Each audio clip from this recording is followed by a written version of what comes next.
Hello guys, welcome back to my YouTube channel. For today's video, I will show you how to open a Unionbank account online. Okay, so the first step is to download the Unionbank application sa App Store. So if you're using an iPhone,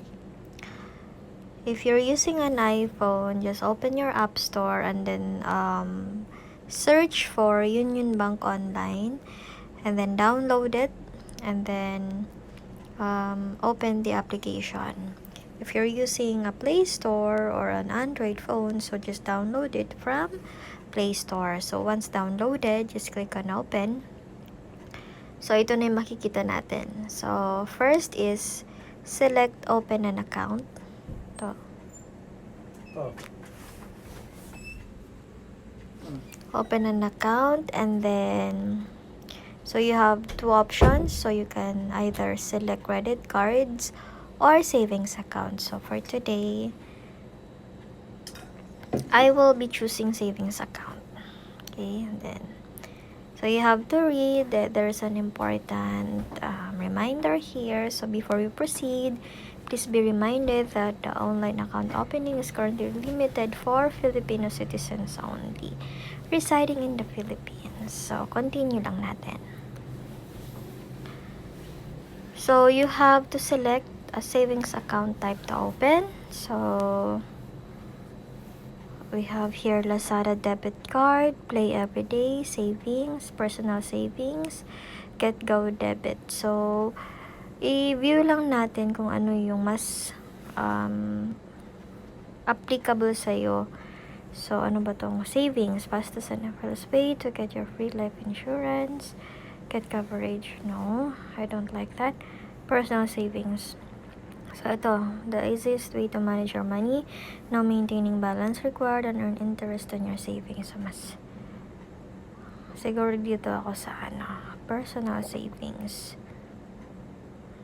Okay, dito ako sa personal savings. Play everyday, earn points for every 20 pesos spent. No, I'll go for personal savings. So initial deposit 0, maintaining balance 0, minimum ADB to earn interest. So we have 10,000 interest rate. Card fee. So there is a card fee 40-50 a year or 30 pesos per month. So fees are waived for the first year, and if you don't want fees, just maintain 10,000 your daily balance and we'll waive the succeeding years too. Okay, so let's to select this one. So before we proceed, to finish the application when started. However, you may exit anytime and continue later. Make sure that you have a strong and secure internet connection during the application. So please prepare a valid ID for scanning and verification. Ensure that the details you will provide in the application matches the details written in your ID. Okay. So make sure you have a valid ID like passport, driver's license, SSS, PRC, postal, or UMID. And they will be validating your identity through a selfie for zero detection. We advise you to take this in a well-lit room. Okay, so let's proceed. So there's a declaration. Okay.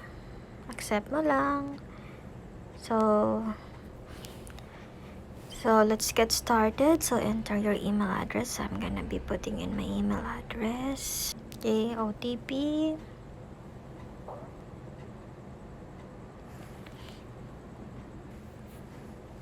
So let's fill up the information. User ID.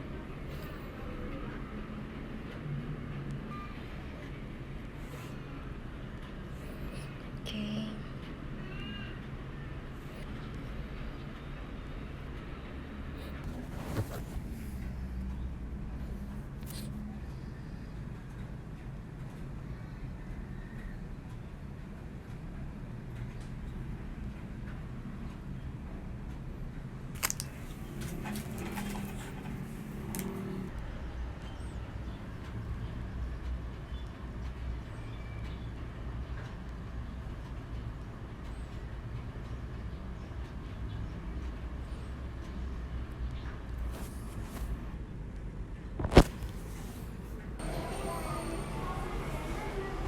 That's it. That's how you can open a Unionbank savings account using the Unionbank online app. That's very easy to follow, and I hope you like my video.